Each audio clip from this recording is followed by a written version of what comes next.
Fala aí pessoal, tudo certinho? Bom, nesse vídeo eu vou comentar um pouco sobre como eu fazia para memorizar as fórmulas, né? Decorar as fórmulas era um problema para mim, mas deixou de ser a partir do momento que eu conheci um amigo que tinha sido desligado da AFA e foi estudar comigo para os concursos militares, na verdade para o IME e para o ITA. E nesse momento que eu o conheci, eu vi que ele realmente era fora da curva, ele decorava as fórmulas, memorizava as coisas de uma forma muito rápida. Então eu queria saber como ele fazia. E ele disse para mim, até então eu achava que era um dom dele, alguma coisa do tipo. Ele falou, olha, eu não decorava nada até que eu entrei na AFA e fui obrigado, de certa forma, a decorar vários manuais e tudo mais. Então eu meio que adquiri essa habilidade. E quando ele falou isso para mim, eu que achava que não tinha memória, não conseguia decorar as coisas e tudo mais, eu entendi que era questão de treino. E se eu treinasse da forma correta, eu decoraria qualquer coisa. E foi assim que eu fiz. Na verdade, eu acho que foi não muito o que eu fiz, mas sim como eu via a minha forma de decorar. Eu achava que eu não conseguia decorar e por isso eu estava certo. Eu realmente não decorava nada. Quando eu percebi que na verdade eu podia e era totalmente capaz de decorar qualquer coisa, eu comecei a decorar aquelas coisas que eram as fórmulas de matemática, de física e de química. As coisas começaram a andar para mim. E, claro, como eu fazia para intensificar essa questão do decorar. Eu pegava um papelzinho como esse aqui que está na minha mão e eu colocava as principais fórmulas, aquelas fórmulas que eu tinha dúvida ou que eu não lembrava, eu escrevia nesse papel. E eu colava esse papel, hoje, né? Pode ser um post-it, né? Você pode colocar aquele post-it perto de onde você estuda. Na época eu pegava um papel desse e colava com durex na parede, perto da minha área de estudo. Não tinha escritório na época, né? Era só uma área de estudo, era uma mesa de plástico, uma cadeira bem ruinzinha, né? De plástico também, e eu estudava na sala. Então eu colava na parede da sala, colava na cozinha, colava no quarto, colava onde eu tivesse algum momento por ali. E claro, onde eu ficava mais tempo? Na mesa da sala estudando. Então eu colocava as fórmulas que eu tinha mais dificuldade ali, para que eu visse mais vezes, visse mais tempo e decorasse com mais facilidade. E as fórmulas que eu tinha menos dificuldade de lembrar, mas tinha alguma dificuldade, não só fórmulas, tá pessoal? Mas nome vulgar para compostos químicos, alguns detalhes de física, né? Por exemplo, quando você tem um pêndulo, ele tá oscilando num ângulo pequeno, o seno do ângulo em radianos se confunde com o próprio ângulo em radianos. Enfim, esses detalhes bizus também, eu tinha tudo anotado nesses papéis, eu espalhava eles pela casa.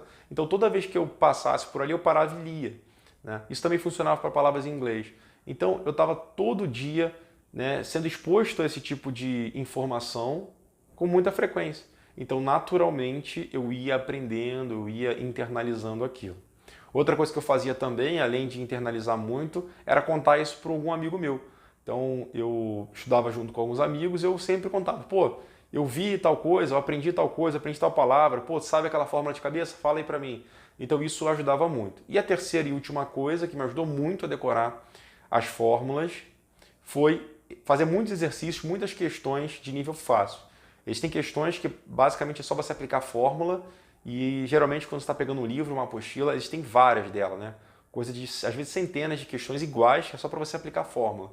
Então eu fazia muitas dessas questões, às vezes 30, 40, 70 questões iguais, basicamente, que para muitos pode ser perda de tempo, mas para mim era uma forma de decorar e massificar aquele conteúdo, aquela fórmula e aquela expressão. Então eu fico feliz de hoje, embora dê aula de matemática, eu lembro de diversas fórmulas de física e de química também, porque eu exercitei tanto no passado que eu acabei fixando aquele conteúdo. Então são 3 dicas para você. A primeira, você realmente escrever essas fórmulas, colocar num caderno ou até espalhar pela casa colando por aí. Seus pais vão reclamar provavelmente, mas faz parte, né? Não arrume briga com eles. Coloque em post-it ou algo que não vai descascar a sua parede.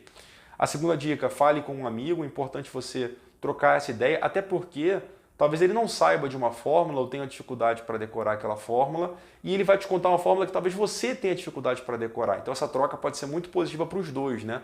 Lembra da história do Kanga? É bacana você ter um Kanga, alguém que estude contigo, que troca essa ideia contigo, sem pensar nessa rixa, nessa rivalidade maior. E a terceira das dicas de todas é faça muitos exercícios E claro, o dia da tua prova, ele não vai ser uma parte teórica, ele não vai perguntar, você sabe o que é o átomo de Bohr? Ele não vai te perguntar isso, ele vai perguntar a questão, né, uma questão prática para você colocar realmente o que você sabe ali, executar o passo a passo das questões de matemática, de física, até mesmo de química. Isso vale para as outras também.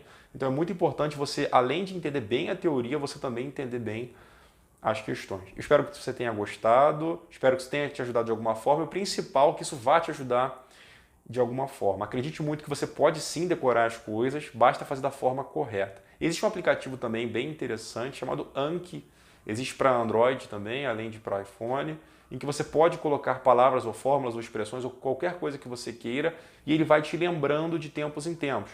À medida que você memoriza aquela palavra, ele te entrega menos vezes. À medida que você erra aquela memorização, ele te entrega mais vezes colocando em caixinhas. São chamados flashcards. É como se fosse realmente, por exemplo, uma palavra em inglês, aqui seria a palavra e no verso seria a tradução, né? São os flashcards. Então isso pode talvez te ajudar também. Bom, de novo, espero que você tenha gostado. Compartilhe com algum amigo que não sabe disso, o seu Kanga talvez. E comenta aqui embaixo se você tem alguma maneira diferente de você decorar, memorizar as principais fórmulas, expressões, palavras em inglês, bizus ou qualquer coisa que te ajude na prova. Até o próximo vídeo e tchau!